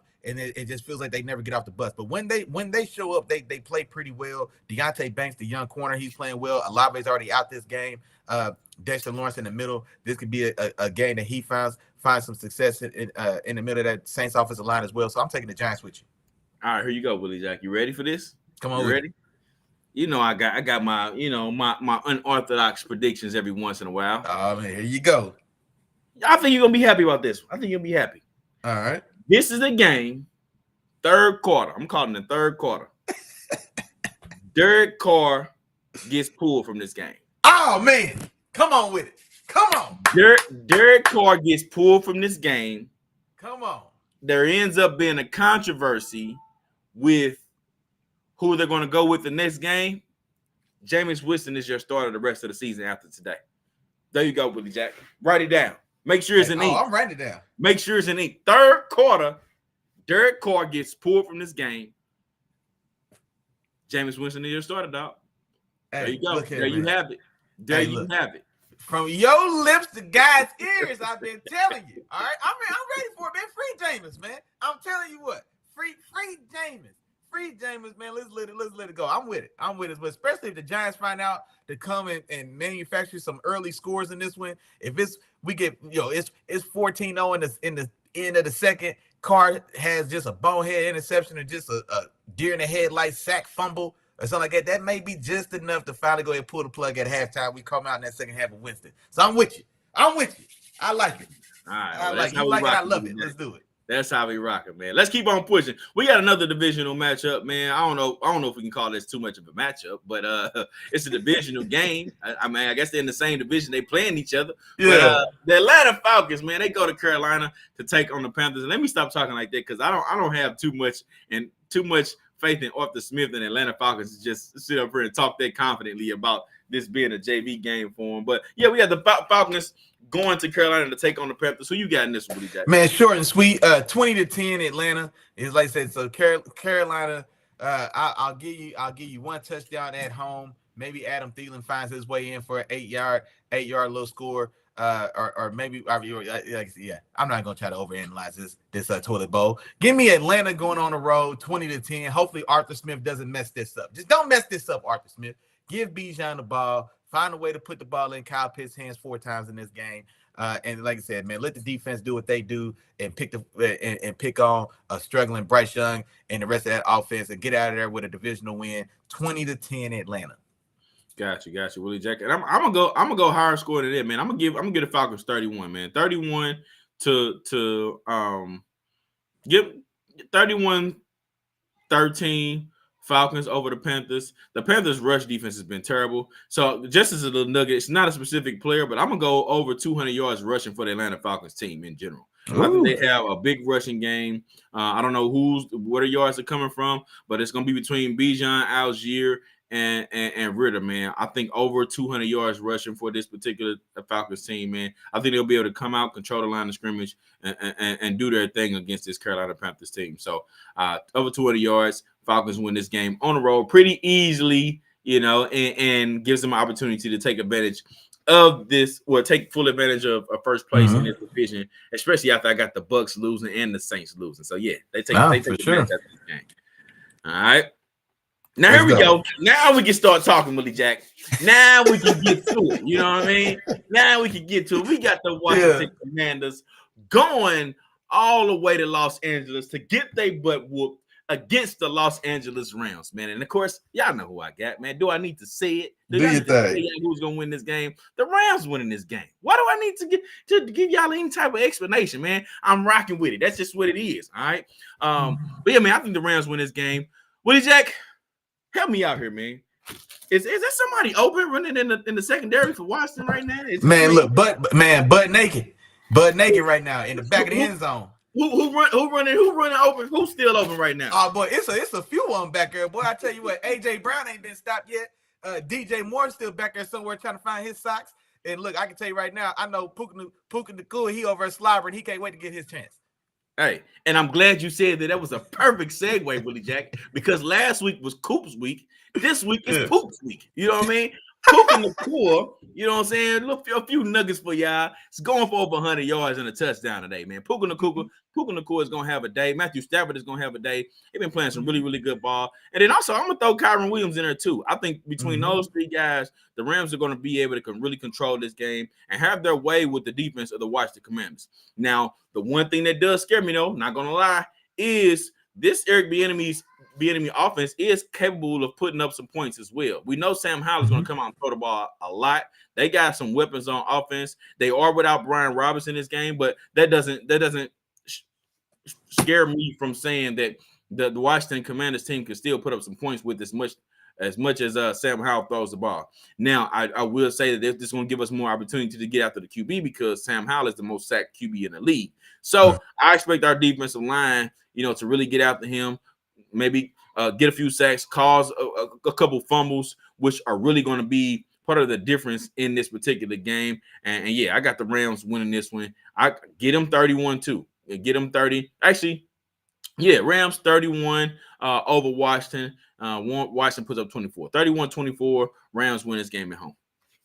Now I got and my thoughts are pretty similar here. I think for Washington, either they don't show up with defense. I don't know if they've ever showed up and had a great defensive performance. So it's either the offense is going to outshoot out the other team, or it's going to be an ugly turnover field, sack field day for the offense, and they'll stumble on both sides of the ball. So in this game, just like you said, man, that Rams defense, y'all have given up a good chunk of points in certain games, or certain teams have went back and forth with you guys. You're just coming off of trading 30s with the Ravens in the game that goes to overtime. And so I think there is an opportunity for that Eric Bieniemy and Sam Howell-led offense to score points in this one. And I think they will. But I've got you guys winning. I think you guys are going to win an exciting offensive slugfest. I've got it 31-27, so just a little tighter. But also I just like the overwhelming matchup in the secondary, man. Like I said, Poop and Coop.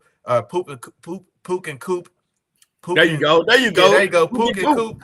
I expect both those guys to have their way with this Washington Commanders secondary, which is going to be par for the course. And then also, man, just the cherry on top, man, the X factor for me for this team is just the production you're getting from Kyron Williams. So Kyron Williams, really, man, being a man in that box, man, and really getting it done, man, getting it done between both tackles, and running tough, hard runs that he had last week at Baltimore, man. It really just kind of made me look at him in another light. You know what I mean? And so I think I just don't see Washington having an answer for you guys in the pass or the running game. And then also, like I said, on defense, there's no protection at all for Sam Howell. So he's going to have 50 pass attempts in this game. He may have 5 sacks as well. You know what I'm saying? 5 sacks, 10 hits, 22 hurries. You know, it could get ugly really fast for Sam Howell if that protection falters early in this game. But I do think they'll find a way to score some points. I'm going 31-27. Your boys getting it done.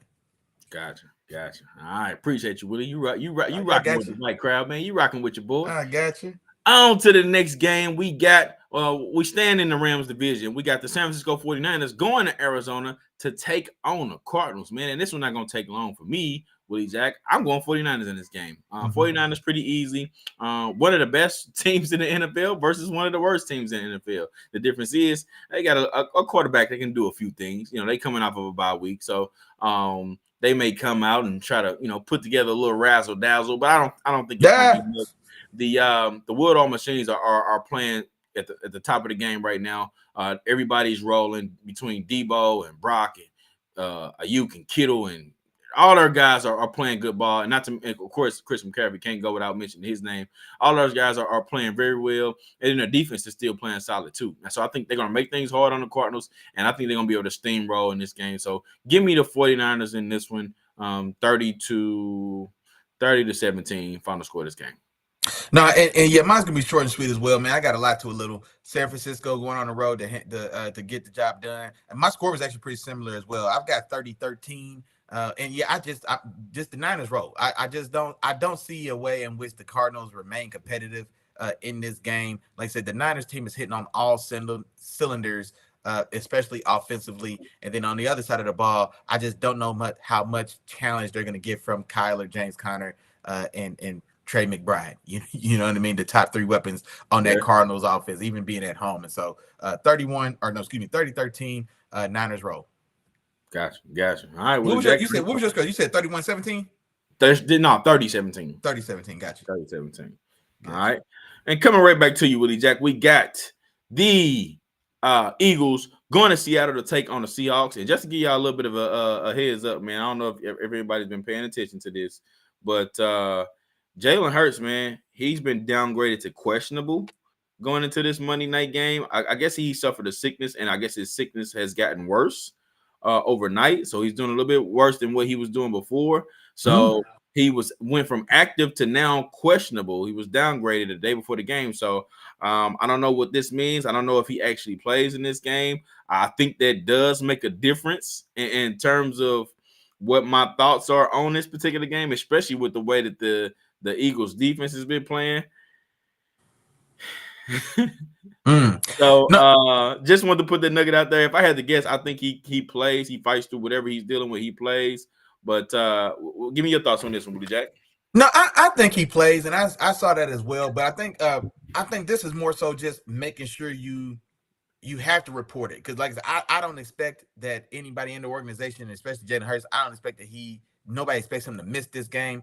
But if there is that 2% chance that he just wakes up and can't get out of bed, then like I said, you can't have him not show up. You know, that's how I don't think it doesn't worry me as far as his play. Now his quality of play, that's definitely going to be another question to see the sickness worsening for sure. But I expect him to play.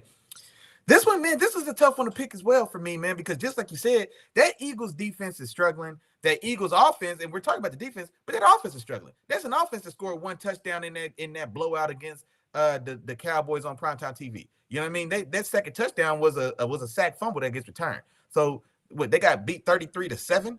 You know what I'm saying? Offense to offense in that game. Yeah. And so this is an offense that isn't playing great ball either. Now that Seahawks defense, to the same point, they're not playing great defense either.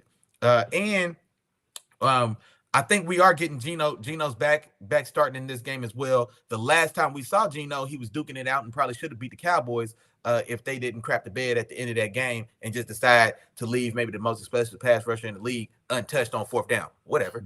You know what I'm saying? But other than that, it was a 300+ yard day and a 4 touchdown day. Picking on the one of the top corners in this league as far as turnover protections going into Ryan Bland. That's the last time I seen Geno Smith. And so then I see that Geno go against a secondary in the Seahawks that's playing worse. You know what I'm saying? Than that Cowboy. So I definitely think, and then, oh man, damn. I'm gonna take the Seahawks, bro. I'm gonna take the Seahawks at home. Just right now. I've been taking Philly all week. I'm gonna tell you, I think I might take the Seahawks, man. I think these Eagles may really find themselves in a really rough spot, man. In a really rough spot with that secondary. And DK, when he's not getting thrown out of games or being an idiot, he's kind of found his groove a little bit at this stretch of the season as well. So we're seeing touchdown production, we're seeing big catches, we're seeing yardage, we're seeing him have an impact in some of these games here. He just got thrown out his last one. I imagine Bills had to sit his ass down and talk to him like, look, don't blow this damn year. This is a winnable game, man, with a reeling Philadelphia Eagles team going on the road, a sick Jalen Hurts, an Eagles secondary that doesn't have any answers. They got Shaq Leonard out there mad as hell at himself that he didn't go to Dallas the week he could have, because then he picks Philly over Dallas, then they go get 30 ball on primetime TV. Oh, man. I'm going to do it, Chop. I'm going to do it. Seahawks find a way to get this win at home against the Eagles, and they do it 27-24. 27-24 Seattle. Book it. I'm doing it. 27-24 Seattle. I'm gonna go ahead and take it, man. I'm concerned about these Eagles. I really am. It's one thing to lose, and it's like even when you lose, there's a certain way you can lose, man. And the way they got low, the way they lost, getting ran out of Dallas. I mean that's just the way they lost back-to-back games, getting humiliated at the crib by the best team in football, the Niners, then getting ran out of Dallas, and that's 2 weeks before you struggle to come back and beat a reeling Bills team in overtime. So they're playing. There's 3 weeks of very below the line football for the Eagles, and I think this one going on the road to Seattle, that's probably still the toughest stadium to play in this league, man. I'm gonna take the Seahawks to do it. Big Gino, get it done for you, dog, man. 27-24. And as you was talking about this game, Willie Jack, I was going back and forth, dog, because you're right, man. You're right about everything you said, man. How the Eagles are struggling defensively and they struggling offensively, and the Seahawks and the trend of their passing offense and the direction they've been going. I don't know, dog. I don't know. But you know what? I said this in my head. I said, you know what? What would Jeff Walker do? What would player from the Himalayas himself do? You know what I'm saying? And I don't know if you guys have ever seen an offensive line will a team to victory. If there's one team that can will their team to victory, one offensive line that can will their team to victory, it's this one. Okay. And I'm talking about can completely change a game. You remember the game we saw maybe week 3, Willie Jack, where the Philadelphia Eagles just run dive after dive after dive after dive. Oh yeah, when they introduced us to DeAndre Swift, when they introduced us to DeAndre Swift, they took control of that game by being able to do those type of things in one specific game. It changes everything. One, the Seattle Seahawks offense is helpless. I mean, well, not helpless, but they can't do anything. Their hands are tied, so they just have to sit and watch these long 7-8 minute drives as they go down the field. Now, this is all with Jalen Hurts playing. I'm banking on Jalen Hurts playing, and I think that's going to be the story of this game. I think they say, you know what? That's 2 weeks in a row. We got embarrassed. What's our bread and butter right now? Our bread and butter is running the ball. Jason Kelce, Lane Johnson, all these different guys on offense. Let's get behind our guys, the guys that have led us to a lot of victories over the last couple of years and is the backbone of this team, the thing that really makes this team go. Let's lean on these guys and let's change this game. Everybody else, y'all play off of them. You know what I mean? Everybody else plays off of them. So I'm leaning on the Philadelphia Eagles and that offensive line in this game, and I think they come out and win it. If there's one thing that's been a struggle for the Seattle Seahawks, is their run defense. And I think the Eagles are going to exploit that, and they're going to run this ball 40 times. I don't know who's on the story. They run this ball 40 times. They change this game, and they try to get back to the basics, because they need to win bad. They need this win bad. So I got them winning this game. Give the Eagles this W on the road and a much-needed big-time win to kind of get them back in the right. Okay. Final score, I got 20. Give me 27. No, 24. Give them 24. 24-17. Final score of this game. I think the Eagles slow this game down, and they offensive line get them that W. See, if you're telling me the Eagles are gonna finally decide to run the ball again, it does change it a little bit. But now I'll stick my guns, man. I'll take Big Gino. He had a week to rest. He had a week to rest. And I do think, man, there's an opportunity for Gino and that Seahawks offense, man, to have some success in the pass game. And then my dog Miles beat me to it, man. I was gonna bring this point up as well. Shout out to my dog Miles. He said the Eagles are 0-7 in Seattle since 2008. And which is an interesting stat. But I'll tell you what, Miles, man, the Colts hadn't beat us in 15 years. My Steelers as well. The Colts hadn't beat us since like 2004, where Peyton Manning had to get a tip pass. A pass gets tipped to Reggie Wayne. He runs in for a touchdown. Last time the Colts beat us, man. So man, yesterday's price definitely ain't today's price. But yeah, I'm taking Seattle, man. I think there's an opportunity here for a reeling Eagles team. I think they might got one more in them before they really rally. This could be the game that sparks them to rally and tighten back up, man. I think the Seahawks might go ahead and steal this one last one for these Eagles. I got you, Willie Jack. Well, let's rock with that then. Rock with that. So, man, we went through all the games except for two. So y'all know what it's time for. It's time for the games of the week, and I'm gonna kick it off with my game of the week, Willie Jack. I got the Baltimore Ravens going to Jacksonville to take on the Jaguars as my game of the week, man. We talking about two teams. One team is rolling. One team is the clear juggernaut, clear number one team, and it's AFC as of right now. They're rolling. They're finding different ways to win games. They're playing good defense. They got everything going for them.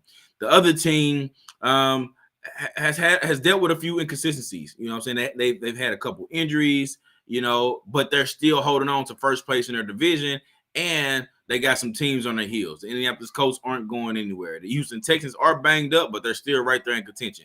So this is a team that really needs a win badly, coming off of a bad loss last week against the Cleveland Browns. So the Jacksonville Jaguars and the Baltimore Ravens, for those two reasons, makes this a very interesting game. With all that being said, I'm going Jacksonville in this game, all right? I'm going Jacksonville in this game at home. I think that what I saw from the Ravens last week. Now, don't get me wrong, everybody's not Sean McVay. So anytime I get a chance to toot that horn, beep beep, I'm gonna do that. Beep beep. You know what I'm saying? So everybody's not that, but I saw a few different things in this Baltimore Ravens defense, and in terms of them giving up things in the passing game. And if there's anybody else that can come out and really put something together to be able to move the ball through the air against this Ravens defense, I think Doug Peterson can put something together. Okay. And I think they have the tools to do it. With Zay Jones being back, Zay Jones has been proven to be a difference maker. Kevin really still there. I know he's kind of been up and down a lot, but these are still guys that can get the job done. Also, the Rams tight end, a rookie out of Clemson last week, had a pretty solid game. And you talking about Evan Ingram coming in, who's found a second win here over in Jacksonville in terms of his career. I think he could be one of the bigger difference makers in this game in terms of, being able to attack and cause those mismatch, which is what one of the mismatches I called out last week because of the style that the Rams use to run the ball, but also having those mismatches against those linebackers. I think Evan Ingram is a mismatch against any of those linebackers that are going to try to check him.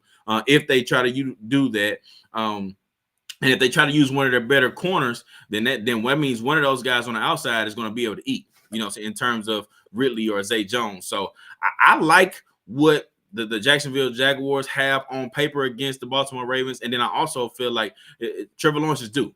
Trevor Lawrence is coming, and Trevor Lawrence is one of those guys where he has a lot of moxie now. He'll be good Trevor and bad Trevor, but when you get good Trevor, this team is very, very hard to beat. Okay, very, very hard to beat. Now they are without one of their main pieces in Christian Kirk, but I still think that they have enough to be able to get the job done offensively against this team. And then on defense, they do enough. They cause a lot of turnovers, and I think they can force the Baltimore Ravens into a few different mistakes.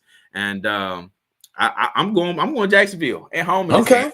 Jacksonville at home as in a close game. Give me 27-24. 27-24, my final score of this game. I think Trevor Lawrence at home gets it done, and he is going to be my Week 15 player of the week, okay? Give him all three of the touchdowns today, over 300 yards passing against the Baltimore Ravens strong defense. I think he's also going to have about 40 yards on the ground today, too. I think he's going to have one of those type of games where it's like, hey, Trevor Lawrence could be one of those guys. He's going to remind people that what he could be, but of course the inconsistencies is what keeps him, from really jumping up to the next level. But yeah, give me Jacksonville at home, 27-24.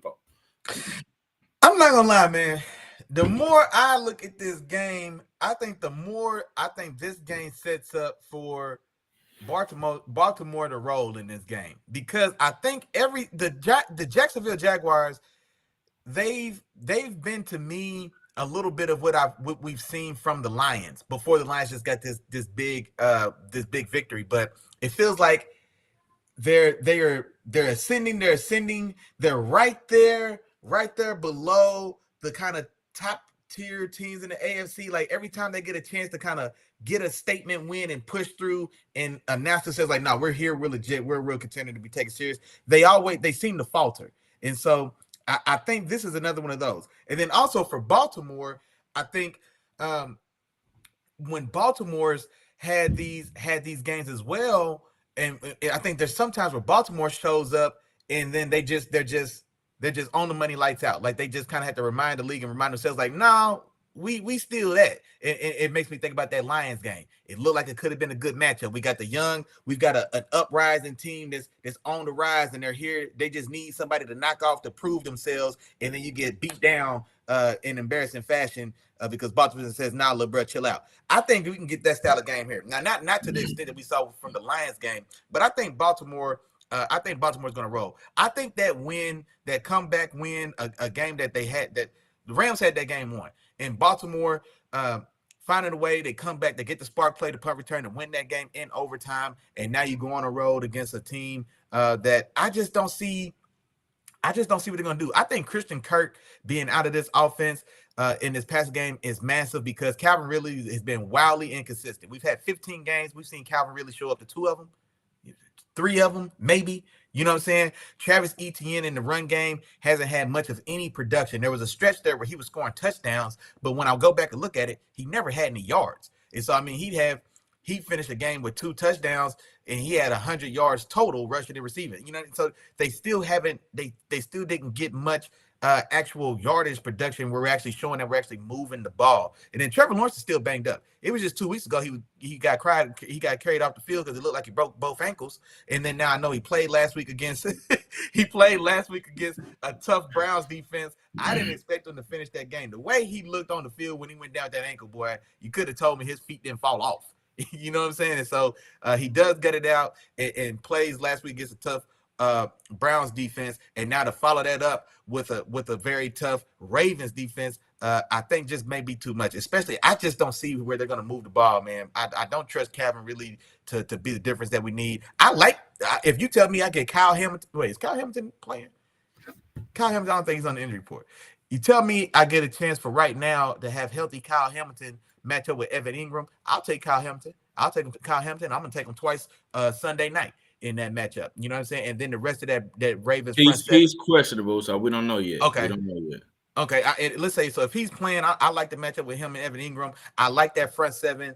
Getting after Trevor Lawrence, Justin Matabuke, the defensive lineman there. He's got like 11 sacks this year. I've said it for a couple weeks now. Jadeveon Clowney is having his best season since he was in Houston. And then they're getting good production from guys like Kyle Van Noy, and then you still got probably one of the better 1-2 tandems at inside backer. I think everything kind of just shapes up for the Ravens to dominate defensively in this game specifically, and then even on the other side of the ball as well. Outside of the defense of Josh Allen for the Jaguars, there's not a lot going on, man, on that Jaguars defense. And then, like I said, I think we've seen Odell Beckham and Lamar start to kind of find each other here more frequently. Zay Flowers came up with some big catches and big moments there. So I think this shapes up for the Ravens to put two back to back together and to really kind of cement themselves as that number 1 seed and start to kind of lock that in. And so I'm going Baltimore on the road. I'm going 28-13. 28-13. And I think Lamar has himself a pretty good day here, man. I'm looking for Lamar 300 total yards, and I think 300 total yards, and I think this is a 4 touchdown day. I think Lamar is going to have a massive day today to really go in there and crush the hearts, man, of all the Jaguars fans in Jacksonville. Okay. All right, Willie Jack. Well, we're going to see how that plays out for sure. But that leaves us one last game, Willie Jack. It's my dog, Willie Jack's game of the week, man. What's up, Willie Jack? Talk to us, man. What's your game of the week, man? Yes, Sirski, man. We've got the Dallas Cowboys going up to upstate New York to take on Big Josh and the Buffalo Bills. And this one for me. My dog Miles still in the building, so it's perfect timing. One more time, Miles. I got a hungry man and I got a starving man. You know what I'm saying? I'll take the starving man every time, man. Big Josh to these Buffalo Bills. You know what I'm saying? They not even hungry. They hungry. They hungry, coach. You know what I'm saying? It's different between being hungry and hungry, man. And they the hungry team in this one.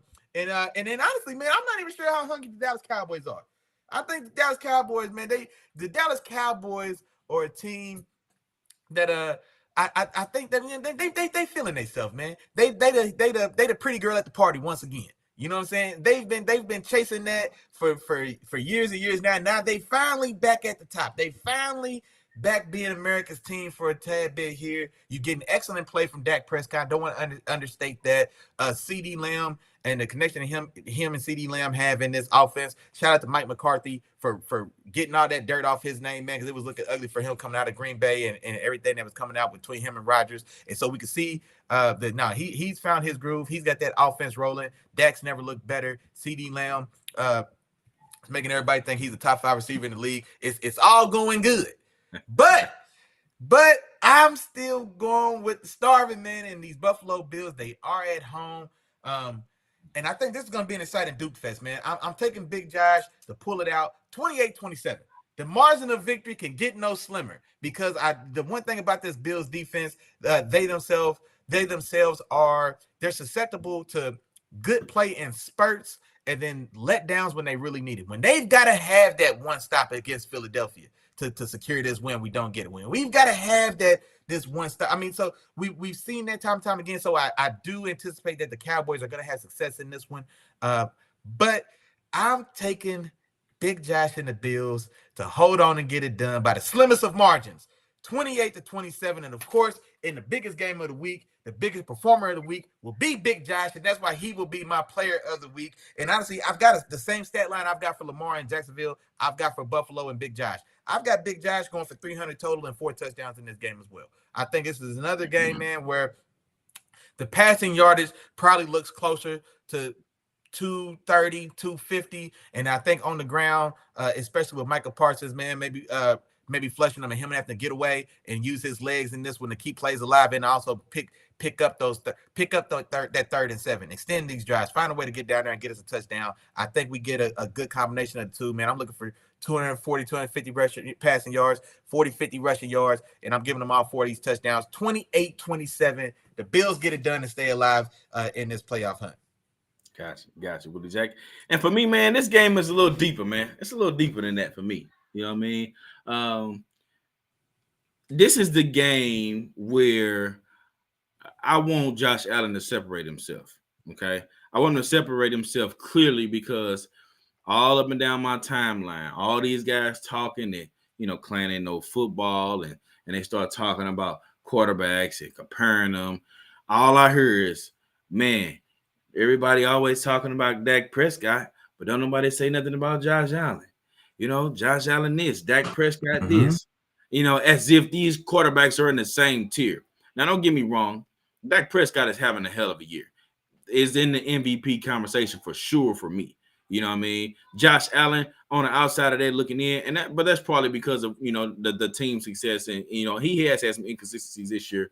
But this is where we shut the naysayers up, man. This is where we go out and show you why I feel like one guy it deserves to be in the top tier conversation and the other guy doesn't. Okay, it's because one guy everything is lined up. You got all you need. You got your offensive line. You got all the weapons around you. You got a solid defense, guys that's turning the ball over. Like everything is lined up for you. And for the other guy, he's not a bad team. I'm not 100% with Willie Jack on how he feels about the entire team. But I mean, if we switch the quarterbacks and leave everything else the same, Josh Allen will be in a much better situation with Dallas than he is right now with Buffalo.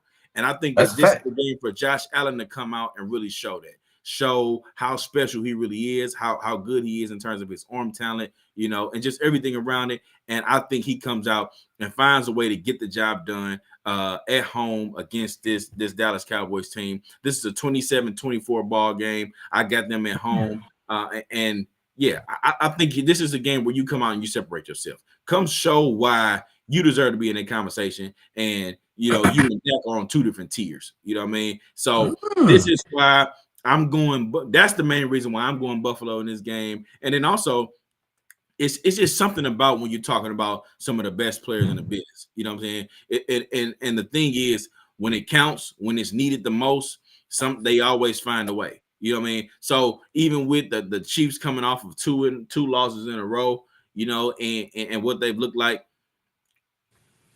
a lot of people still believe, man, it's Patrick Mahomes. He's gonna find a way. The same way you were hesitant about picking the Seahawks, it's like it's Jalen Hurts, though. It's Jalen Hurts and the Eagles. You know what I'm saying? You hesitant. You're not gonna really just say that about Jalen Hurts and just say it with confidence. You will never call a confident game against one of the best in the business. You ain't gonna do that. So you ain't gonna never just come out there and say, "Oh, this gonna be an easy win against the Bills." It ain't gonna be no easy win against the Chiefs, not against the Eagles, not when Joe Burrow's back. Like you don't say that about these type of guys because it's like now anytime you face them, you dealing with one of them ones. So this that type of game, I think the Bills can come out and really get this job done. So yeah, give me a 27-24 ball game here in a close one. The Bills are able to pull this one out at home against odds. You know, as of right now, in terms of record. Oh man, look this, man. Look, man. We didn't make Chop a believer. We didn't make him a believer. So here's, but see, that's the thing, Willie Jack. I never was a non-believer. I try to stay even keel with a lot of these guys. I don't like to go too high on them, and I don't like to go too low on them unless I feel like for real, they them guys. Like Josh Allen for me, like he made me a believer. You know, when specifically the year they went and they ended up facing the Chiefs, and the Chiefs had to beat them in 13 seconds to win that game. Like he made me a believer then, and I felt like, this guy is special. And there's different styles of play. And what people like to do is they like to say, well, he's thrown this many interceptions, this many touchdowns, or whatever, so they got to be in the same category. No, it's different. You can see the level of play, and that's why I talk about letting the film speak. That's why I talk about the eye test a lot, because there's certain things you see on the field where, come on, man, like you can't know football and see what I see and think that this guy is the same as this next guy. Nah, it's a difference, man. It's a difference. I see it, and it just ain't no, like, it is what it is. Now, do I want Patrick Mahomes, Joe Burrow, or Josh Allen? You take your pick. I want Pat Mahomes, and I probably want Joe Burrow too, but that still don't take away from Josh Allen. Josh Allen is one of the guys, man. He's special, man, and if you don't see it, I'm sorry for you. I'm sorry if you don't see it, but I see it. So look at this, man. Hey, look, man, my work is done, man. Hey, look, man, I'm proud of you.